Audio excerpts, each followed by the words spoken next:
Com ironia e um certo sarcasmo, a direção do Internacional trata assim a notícia vinda da Argentina nesta manhã de que Ramon Dias e seu filho Emiliano seriam os novos comandantes da Casa Mata Colorada a partir da demissão do técnico Roger Machado. O que diz o staff do treinador argentino que revelou D'Alessandro os bastidores do CT do Parque Gigante na retomada colorada para a semana inteira de trabalho. Al Nassr erguendo Ricardo Matias no mercado e aumentando valores para ter a joia colorada. Bruno Henrique, Ronaldo e mais questões envolvendo o grupo do Inter ainda em 2025.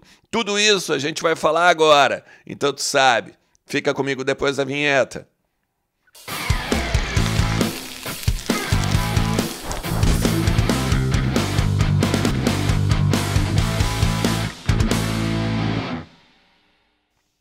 Fala Colorado, fala Colorada, como é que vocês estão? Tudo certo? Tudo beleza? Bora lá, vamos falar do Internacional, atualizar as informações do nosso clube, entender um pouquinho do que está acontecendo, principalmente do CT do Parque Gigante. Também nos corredores do Beira-Rio, é claro, e alguma coisinha que outra sempre lá da base colorada em Alvorada, o celeiro de Ases. Tu faz o seguinte, fica comigo até o final do vídeo, te inscreve no canal, ativa a notificação, são quase 67 mil parceiros aqui, o teu like e o compartilhamento ajudam pra caramba o conteúdo e também o meu trabalho. Lembrando que a minha parceira aqui, a KTO, ela tá te esperando também para ser a tua casa de apostas aqui no Brasil. Ó, no link que tem no comentário fixado, tu entra em kto.bet.br, não leva 2 minutos para tu pegar e fazer o teu registro lá, e aí tu vai aproveitar tudo que a plataforma tem para te oferecer. Ganho aumentado, chance extra, odão, tem tantas possibilidades que é um absurdo o que a KTO faz por ti, beleza? Mas tu tem que lembrar sempre que é um ambiente para maiores de 18 anos e que também tu tem que brincar com moderação e responsabilidade, beleza? Bom, primeiro de tudo o seguinte, tá? Hoje pela parte da manhã fiquei devendo algumas questões para vocês, principalmente a respeito do Grupo Colorado. O Bruno Henrique e o Ronaldo especificamente, tá? O Inter quis renovar com esse jogador, o Bruno Henrique, por mais uma temporada, porque agora o Bruno Henrique em dezembro, ele encerra o seu vínculo com o Colorado. Ele ainda tem alguma lenha para queimar, tem 36 anos, não é tão ainda, né, longevo assim no futebol, mas o Bruno Henrique acredita que aqui deu, não vai seguir no clube em 2026. O Inter queria renovar com ele pela liderança, pela questão principalmente de ser um bom reserva e um nome interessante para grupo, principalmente a partir do que pode ser feito no próprio elenco em 2026, com talvez algum outro investimento ou contratações pontuais. O Bruno acredita principalmente que perdeu espaço a partir da chegada do Alan Rodrigues e que dificilmente conseguiria buscar titularidade ou então brigar por titularidade. A partir, claro, né, que o uruguaio tem 25 anos, o uruguaio tem muito mais vigor físico, hoje está num bom momento e que a tendência é que a partir do momento que conheça mais o Inter e se habitue também ao Beira-Rio, passe a ser aí também uma liderança, né? Porque ele era capitão no Argentinos Júniors. Então, Bruno Henrique acredita que não tem mais o que fazer aqui no Beira-Rio, sai em dezembro. O Atlético Paranaense estaria tentando pegar o Ronaldo por empréstimo. E aí a gente tem que entender que o Ronaldo tem um contrato ainda até 2026 com o Internacional e seria um contrato de empréstimo até o final do ano e mais ainda uma opção de compra para então o volante, que foi aí o grande vilão, né, da desclassificação no Internacional na Copa do Brasil, seguisse o seu caminho e fizesse aí o seu futuro fora do Beira-Rio a partir da próxima temporada, né, quando fosse então em definitivo, não só nessa questão da cessão, tá? Esses dois jogadores, mais o Luca, que a gente já falou, mais o Ramon, que jogou pelo Vitória já contra o Juventude, agora contra o Flamengo, enfim, e outros atletas ainda que podem deixar o Internacional nessa janela. Eu falei do Oscar Romero esses dias, ainda a gente pode ter novidades nos próximos dias, tá? Mas vamos falar de hoje, né, da grande notícia de hoje, que é o técnico Ramon Dias ser o principal nome para substituir o técnico Roger Machado, a partir de uma demissão do treinador agora no final de semana e tal. E a notícia vindo da Argentina, né, de alguns repórteres e também comunicadores lá de Buenos Aires, que tem trânsito, óbvio, né, com o próprio staff do Ramon e o seu filho Emiliano, que deixou agora o Olímpia do Paraguai para ficar livre no mercado, a partir de alguns resultados e tal.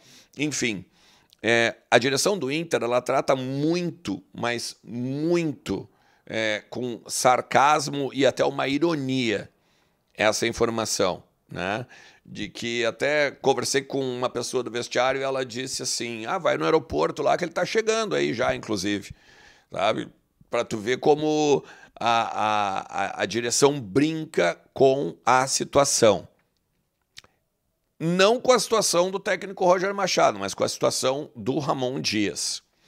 O Leonardo Oliveira, da GZH, ele conversou com algumas pessoas da imprensa paraguaia, principalmente a respeito do que o Olímpia e do que o Ramon fizeram lá. Tá? Ele perdeu, né, pro Libertad, ele perdeu pro Cerro Porteño, ele não teve bons resultados lá. Ele teve 2 vitórias, 2 empates e 3 derrotas em meio aos 7 jogos que trabalhou lá. Mas a imprensa paraguaia, ela destacou que quem treina mesmo é o Emiliano, o filho dele. Que o Ramon Dias hoje ele já está encaminhando uma espécie de aposentadoria e que, a partir disso, ele trabalha meio como manager. E quem dá o treinamento é o Emiliano, que é o seu auxiliar. E até o Leonardo ele destaca assim que o jornalista do Paraguai ele disse assim, ele está muito mais preocupado em alçar a carreira do filho do que continuar como treinador, né? Vale lembrar, ele é longevo, né? Dentro do mercado argentino e tal. Ele, em 96, quando o River ganha uma Libertadores, ele já era o treinador. Então depois ele lança o D'Alessandro em 2000 e pouco, 99, 2000. Enfim, ele tem uma carreira vasta já, enfim, né, no futebol argentino. E por isso que estaria já pensando na aposentadoria. Fez um trabalho razoável, talvez, dentro do Corinthians. Foi campeão paulista lá, mas só. No Vasco fez um trabalho também de recuperação do time carioca, quando o time carioca estava para cair para a segunda divisão também, e aí ele tira do Z4, depois ao ter sucesso. Enfim, eu não gostaria desse treinador. Eu acho ele um cara retranqueiro, eu acho um cara reativo, eu acho que ele tem um futebol pragmático, o futebol dele não é para frente, eu acho que o futebol dele é muito mais de contenção do que de ataque e fazer gols. Eu não gostaria desse treinador com o comando, né, do vestiário colorado. Se é para fazer isso, então continua apostando no Roger, que é o que o Inter disse vai fazer não apenas nessa semana, né, mas tentando dar uma sequência para ele a partir, claro, de um bom resultado contra o Fortaleza. Muito se fala da pressão externa e não em cima de algo que não há convicção ainda da direção para o Roger.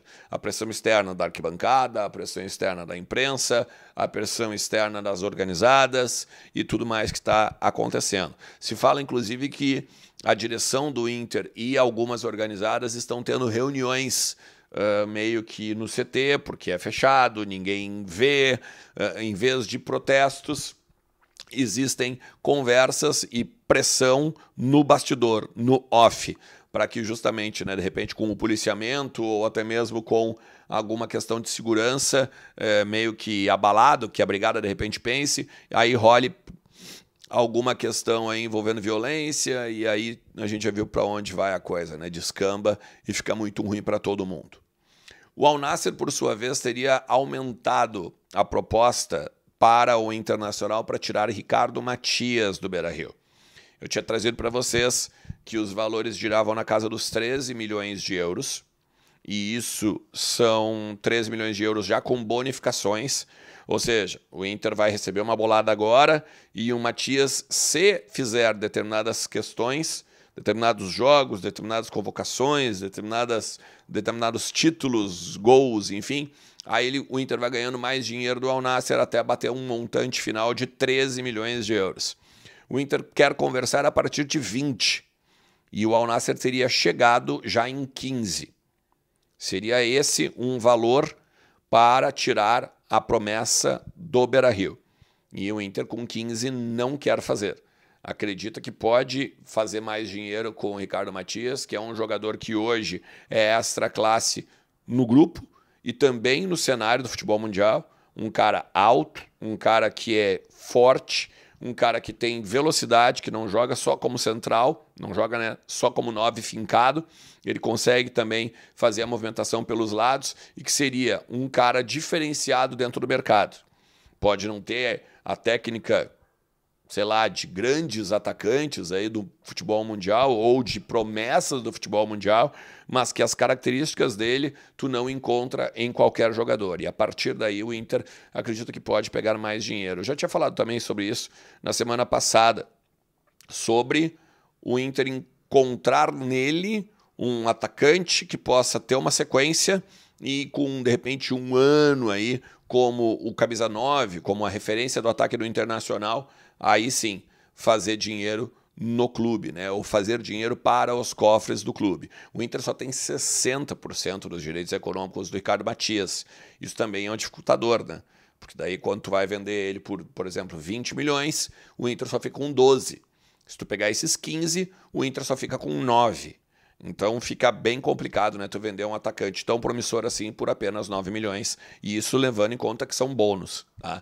Então fica aí essa questão para vocês também, beleza? Se tu chegou até aqui, te agradeço demais. Cara, eu quero te perguntar uma coisa. Tu usou já o cupom Grenal 10 na galera da Hora do Pastel? Fala com eles, usa o cupom, come o melhor pastel que tu já comeu e bota nos comentários aqui, me manda uma DM no Instagram, conversa comigo a respeito disso, até para ver o que a gente pode daqui a pouco fazer de mais promoções para vocês aproveitarem essa parceria que eu tenho com a galera da Hora do Pastel. Beleza? Não perde essa e vão comentando aí, falando do Internacional ao longo de todo o dia. Forte abraço. Tchau.